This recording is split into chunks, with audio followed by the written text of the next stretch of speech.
जोशीमठ के बाद जगन्नाथ धाम की बारी। खतरे में प्रभु जगन्नाथ का अस्तित्व।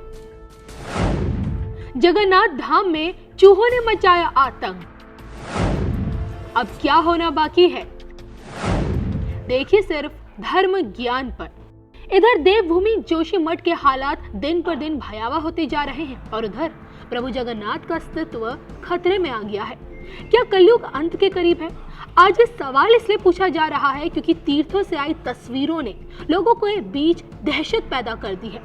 आम जनमानस ये समझ नहीं पा रहा कि आखिर तीर्थों का अस्तित्व खतरे में क्यों है।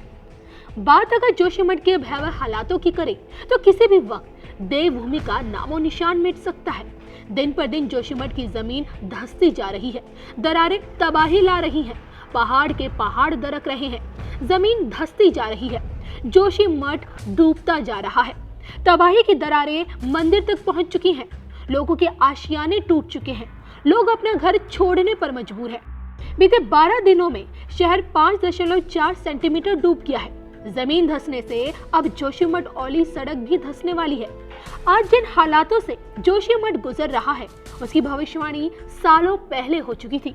सनद संहिता में इस बात का जिक्र मिलता है, जब तक श्री नरसिंह भगवान कला रूप में जहाँ विराजमान रहेंगे तभी तब बद्रीनाथ जी के दर्शन बद्रीनाथ धाम में होंगे। तत्पश्चात भविष्य बद्री में भगवान श्री बद्रीनाथ जी विराजमान होंगे। आलम यह है कि दिन पर दिन जोशीमठ के हालात बिगड़ते जा रहे हैं और अब इसी कड़ी में पुरी का जगन्नाथ धाम भी नजर आ रहा है, जहां नाथों के नाथ प्रभु जगन्नाथ बसते हैं। इन दिनों उन्हीं का मंदिर खतरे में है।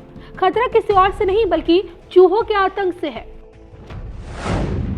जगन्नाथ धाम में चूहों का आतंक, देवताओं की पोशाकों को कुतरा, मूर्तियों को पहुंचाया नुकसान, खतरे में मंदिर की गर्भगृह। इन दिनों मंदिर परिसर के लोग चूहों के आतंक से सबसे ज्यादा त्रस्त हैं। आलम यह है कि मंदिर में चूहों की बढ़ती तादाद ने तबाही ला दी है। एक और जहां चूहों ने भगवान जगन्नाथ, बलभद्र और सुभद्रा की पोशाकों को कुतर डाला है तो वहीं लकड़ी की मूर्तियों को भी नुकसान पहुंचाना शुरू कर दिया है। मंदिर से जुड़ी हर एक चीज को चूहों ने नुकसान पहुंचाना शुरू कर दिया है। आलम यह है कि चूहों का कहर मंदिर के गर्भगृह तक पहुंच चुका है। हालात कितने गंभीर हैं इसको लेकर मंदिर के सेवादार ये कहते हैं, मंदिर के गर्भगृह में कुछ चूहे थे लेकिन कोरोना के बाद उनकी संख्या में काफी वृद्धि हुई है। चूहे देवताओं पर चढ़ाई गई मालाओं, फूलों और उनकी पोशाकों को कुतर रहे हैं।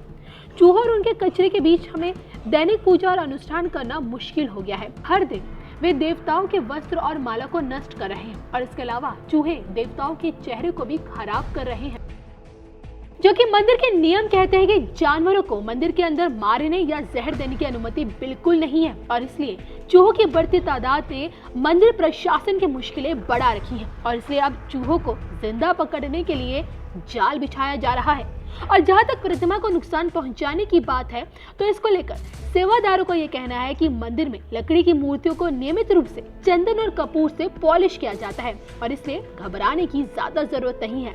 बहरहाल चूहों के आतंक से निपटने के लिए मंदिर प्रशासन की तैयारियां जोरों पर है, जो कि कलयुग का तीर्थ स्थल जगन्नाथ पुरी को बताया गया है क्योंकि सतयुग का बद्रीनाथ धाम, त्रेता युग का रामेश्वरम और द्वापर का द्वारका है। और इसलिए जब जब जगन्नाथपुरी में कोई अनहोनी घटी है उसका परिणाम पूरे विश्व को भुगतना पड़ा है। कहते हैं जिस दिन मंदिर का नील चक्र टेढ़ा हुआ उसी दिन समुद्री तूफान फानी ने भयंकर तबाही मचाई। उसके बाद ध्वज का गिरना, गिद्ध का गुंबद पर बैठना और फिर ध्वज पर आग लगना, इन असाधारण घटनाओं के बाद कोरोना का ऐसा प्रकोप देखने को मिला जिसमें लोगों के मरने का सिलसिला शुरू हो गया। देखा जाए तो जोशीमठ का दरकना और जगन्नाथ मंदिर के गर्भगृह तक चूहों का आतंक क्या ये किसी अनहोनी का संकेत है? इस पर आप लोगों की क्या राय है, कमेंट करके जरूर बताइएगा। निशान जो हैं ये अभी से जो लैंडस्लाइडिंग हो रही है, जो बूंद हिसाब हो रहा है, ये सभी उसी का नतीजा है। आज से 15 दिन पहले तो कोई इतनी समस्या नहीं थी, हल्के दरार थी लेकिन हमारे मठ में नहीं था। लेकिन ये 15 दिन में तो बहुत ज़्यादा बढ़ने हो गए और स्पेशली ये 3-4 दिन के अंदर तो एकदम से, जैसे आपने पूरा देखा होगा कि पूरा जो मठ है हमारा वो खतरे की जद में आ गया है। यहाँ बहुत बड़े बड़े क्रैक्स आ रहे हैं और ये जो ऐतिहासिक शहर है, ये ऐसा बताया जाता है भूविज्ञान को दोबारा कि ये ग्लेशियर पे बसा हुआ शहर है और जो इसका मुख्य कारण बता रहे हैं कि अब जो विकास ही इसका विनाश बन रहा है। यहाँ के जो बड़े बड़े हाइड्रो प्रोजेक्ट और जो बाईपास रोड बन रहे हैं, यही उसका, और जो एनटीपीसी की टनल है, जो हमारे विशेषज्ञ बता रहे हैं, वो बता रहे हैं कि पानी का रिसाव उस पर हो रहा है और तेज़ी से हो रहा है, और एकदम से यो उसका ये खतरे की जद में पूरा का पूरा जोशीमठ आ गया है, और उसी के साथ जो है हमारा जो ज्योतिर्मठ है वो भी इसकी जद में आ रहा है। अब भगवान बद्री विशाल ही इसकी रक्षा कर। आज की डेट में तो अब टूटे चाहे कुछ, हमको तो क्या फ़र्क, हमारा मोहल्ला हमारे मकान सब टूट गए, अब तो हमको कोई उससे वो नहीं है, टूटता है तो टूट। पर यह है कि औरों की सेफ्टी के लिए शायद तोड़ रहे होंगे, जो 15-20 परिवार है, जो 15-20 परिवार और बचे, क्या पता उनकी सेफ्टी के लिए तोड़ रहे हो। हमारी सेफ्टी के लिए गवर्नमेंट ने पहले ध्यान तो दिया नहीं, हमारे तो सारे मकान सब हो गए ख़राब। ये राजस्व विभाग की सबसे महत्वपूर्ण घटना है, क्योंकि राजस्व विभाग ने जो ये मोटर रोड की भूमि है खतौनी में लाकर दोबारा बेचा है, और उन्हीं को प्रोत्साहन दिया राजस्व विभाग ने। हमारी कोई पूछ नहीं होती है। ये इनके तो दौरा पंसद देख करके सबका नंगा बनाते हैं। हम कहाँ जाएँ, क्या खाएं, आप बताइए। राजस्व विभाग हमारी बात सुनने को राजी नहीं है। मकान भी खराब हुआ, ये सामने है, हम कहाँ जाएँ। ये राजस्व विभाग क्यों ये प्रपोति कर रहा। आप ये बात समझ लीजिए कि डायरेक्टर जनरल बॉर्डर रोड ने सूचना अधिकार के तहत इनको आदेश दे रखा है कि डीजीपीआर स्वयं अपने सीमांकन करके और इनको वो करे। और जब आप दुखी हो रहे हो, आज घर टूट रहा है या क्यों नहीं होंगे सर, हम जाएं कहाँ। जो हमने ऐसे unsafe zones disaster management act में हमने घोषित किए हैं, उसमें हमारा इवैक्यूएशन अभी अंडर प्रोसेस है, मोस्टली वहाँ से कंप्लीट है।